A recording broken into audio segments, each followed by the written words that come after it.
Hi, welcome to Ella's Journey and a novel-based game. So you start off as a teenage female warrior, and you have to deal with the hardship of your parents dying, and you have to take over the kingdom.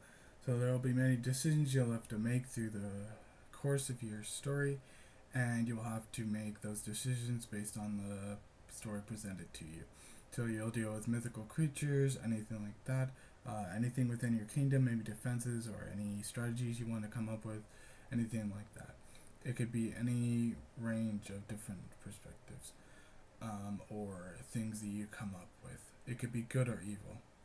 The game's perspective is based on the Telltale games that I've recently shut down, and the other games that come to mind are Rise of Rome and Detroit Being Human. Those are a couple of the ones that come to mind to me right now, that really understood the way that the perspective and the camera angles can be used. It really shows like the different angles of how you can present a scene and actually make it flow and actually feel like you're actually in a big room or in a big area. So that really is what I'm using for the perspective. So what does the player do? The player uses the choices based on the story, and any fate or decision that the player makes is going to influence the whole story. So if you make like one episode, you have like you try to take out an enemy or a faction, then that faction's going to retaliate and try to take you out. So you have to make the decisions based on the outcome of what you think will happen.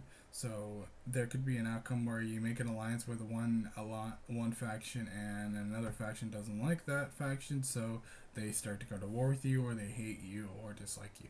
So you have to make those decisions based on what you feel and what the other factions are going to do and what they are going to think of you. And you have to also think of what the kingdom is going to think of you, because many decisions that you make could affect the kingdom as a whole and really affect what your kingdom looks in you. So these are a couple of the many decisions that could happen to you in the game.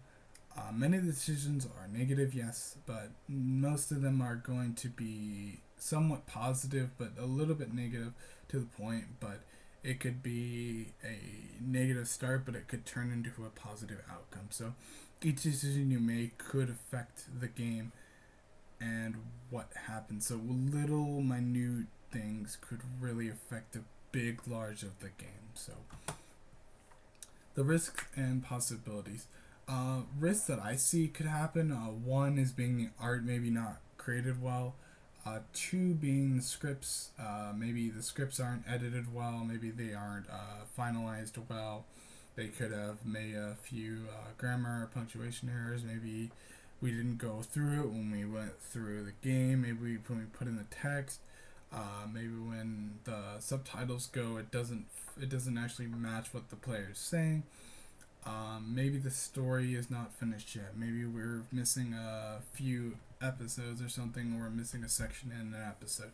Maybe we couldn't get that done in time. Maybe we have to make it a delay. Maybe the dialogue, like the dialogue doesn't match, or maybe there's sections in there that affect it in the long run. Similar titles, like I said, Rise of Rome, Telltale series, Borderlands, any story novel game that really structures everything. Recently I played Detroit Becoming Human. Is a really good game. It really shows a really good camera angles, and it really shows the decisions. Like, it really makes you feel what the player does, and each decision has a negative or a positive outcome. So I really enjoyed that. Here are the credits that I have. I hope you enjoyed, and I hope you have a great night.